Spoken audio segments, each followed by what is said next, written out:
안녕하십니까 성도 여러분. 이번 주 첫 번째 시간입니다. 주님 안에서 힘차고 평안한 한 주 되시길 빌겠습니다. 오늘은 좀 새롭게 찬양을 함께 부르고 나서 말씀 묵상을 나누기로 하겠습니다. 찬양은 우리 경배와 찬양 우리 복음성가집 146장 우리 모일 때 주 성령 임하리입니다.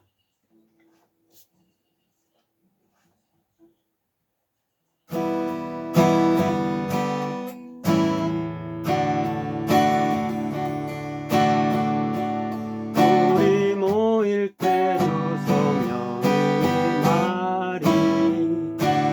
우리 모일 때 주 이름 높이리.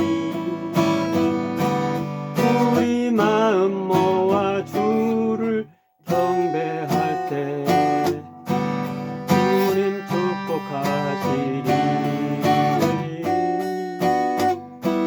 주님 축복하시리. Together may your spirit be known. Together may we glorify your name.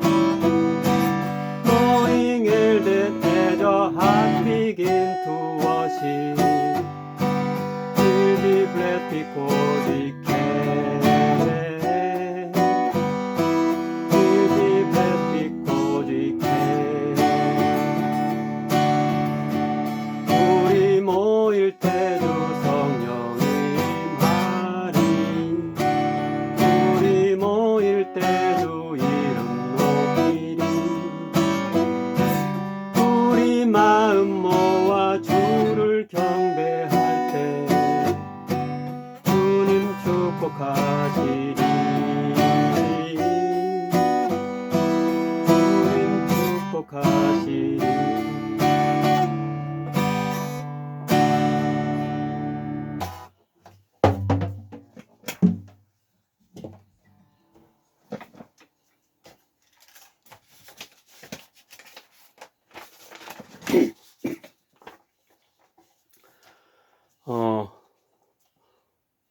오늘은 사무엘하 2장 12절부터 32절을 다윗의 사울의 아들 이스보셋과의 전투에서의 승리라는 제목으로 묵상하겠습니다. 지난 시간에는 에베소서 마지막 부분의 묵상을 통해 하늘의 악한 영들과의 영적 전투에 대해 생각해 보았는데요.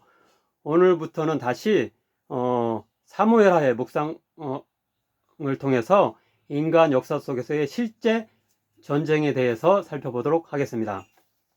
구약성경 여호수아서와 사사기, 사무엘서와 열왕기서는 이스라엘 민족이 가나안 땅을 정복하고 그곳에 정착하며 또 나중에 바벨론에 멸망하여서 이렇게 포로로 끌려가기까지의 긴 기간, 곧 대략 주전 1250년에서 주전 587년까지의 약 700여 년간의 기간에 긴 일련의 역사적 사건을 기록하고 있는데요.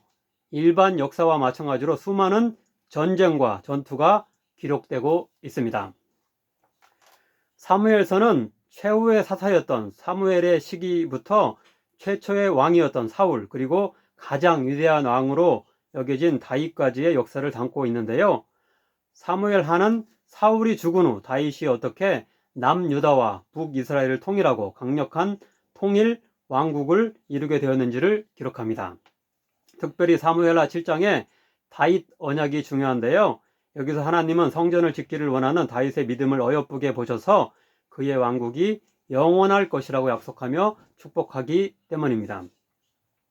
하지만 실제 역사에서 그의 왕국은 주전 1000년경에서 587년까지 곧 약 400년 동안만 지속되다가 멸망합니다. 굉장히 긴 기간이었지만은 영원한 것은 아니었습니다. 그러나 그 약속은 신약 성경에서 예수님에 의해서 되살려져서 성취되는 것으로 여겨집니다. 즉 마태복음 1장 1절은 예수님이 다윗의 자손임을 강조합니다. 아브라함과 다윗의 자손 예수 그리스도의 계보라.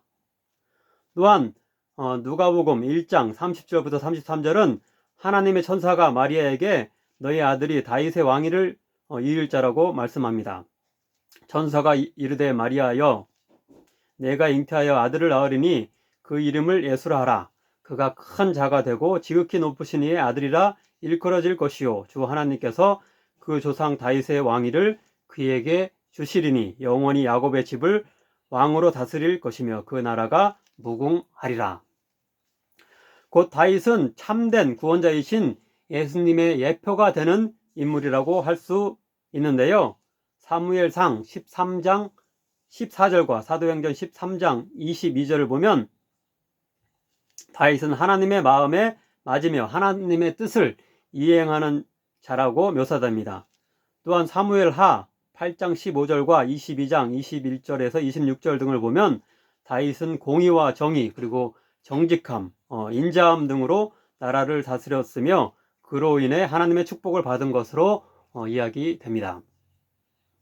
그에게 큰 실수가 없었던 것은 아니지만 그의 깊은 신앙과 의로운 통치는 이스라엘 민족에 의해서 대대로 칭송되었으며 더욱이 온 세계를 다스리시는 예수님의 하나님 나라 통치의 구체적 교본이 신약시대에서는 되었다고 할 수 있습니다.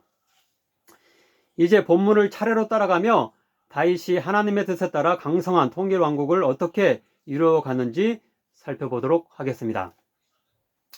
1장에서는 다윗의 대적이었던 사울이 아들 요나단과 함께 블레셋과의 전투에서 죽었지만 다윗이 그의 대적 사울의 죽음과 그의 가문의 쇠퇴를 기뻐한 것이 아니라 오히려 슬퍼하며 최대한 조의를 표했고 사울을 살해했다고 자랑하는 자에게 상을 내리기보다는 반대로 하나님의 기름 부은 자인 왕을 죽였다는 제목으로 사형에 처하는 공의를 행하는 모습을 보입니다. 2장 앞부분에서는 사울의 아들 중 한 명인 이스보셋이 마하나임 지역을 거점으로 하여 북쪽 이스라엘의 왕이 되는 일과 반면에 다윗이 헤브론을 거점으로 하여서 남쪽 유다의 왕으로 각각 세워져서 이스라엘이 양분되는 사건을 기록합니다. 그 사건에 이어지는 본문 2장 후반부는 남유다의 다윗의 군대와 북이스라엘의 이스보셋의 군대가 전투를 벌이는 일을 보고합니다. 첫째로 12절부터 17절입니다. 여기서 양 군대는 예루살렘 근처인 기브온에서 상대하게 되었는데요. 다윗의 군대를 이끈 장군은 요압이었고 이스보셋의 군대를 이끈 장군은 아브넬이었습니다. 그들은 당시 전쟁 관습대로 대표자를 뽑아서 승부를 가리게 했는데요. 양편의 실력이 대등했는지 그 대표자 24명은 모두 죽고 맙니다. 승패가 갈리지 않자 전면전이 시작되었는데요. 그 결과는 다윗의 군대의 승리였습니다. 옛날 낭만적인 시대에서는 대표자들이 싸워서 그 대표자들이 이기면은 그거에 이렇게 승복하는 그런 시대가 있었는데 그것을 반영하고 있습니다.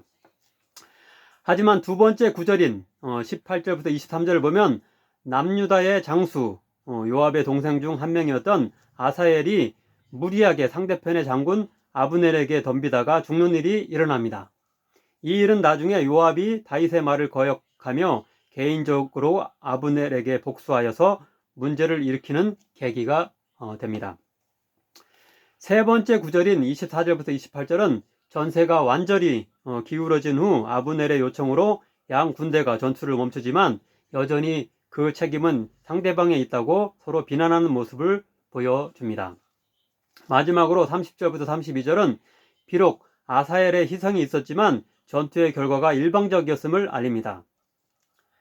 다윗의 신복 중에 19명과 아사엘이 없어졌으나 다윗의 신복들이 베냐민과 아브넬에게 속한 자들을 쳐서 360명을 죽였더라. 북이스라엘의 대표적인 그런 지파가 베냐민이었습니다. 왜 그러냐면 사울이 베냐민 지파였기 때문입니다. 바로 이어지는 3장 1절은 이후에도 양자 간의 전투가 있었음을 암시하지만 이 전투 이후 이 기브온에서의 전투 이후 다윗의 세력이 점점 더 강해졌음을 말씀합니다. 사울의 집과 다윗의 집 사이에 전쟁이 오래매 다윗은 점점 강하여 가고 사울의 집은 점점 약하여 가니라. 기도하겠습니다. 사랑의 하나님, 사무엘 하서를 묵상하게 하시니 감사드립니다.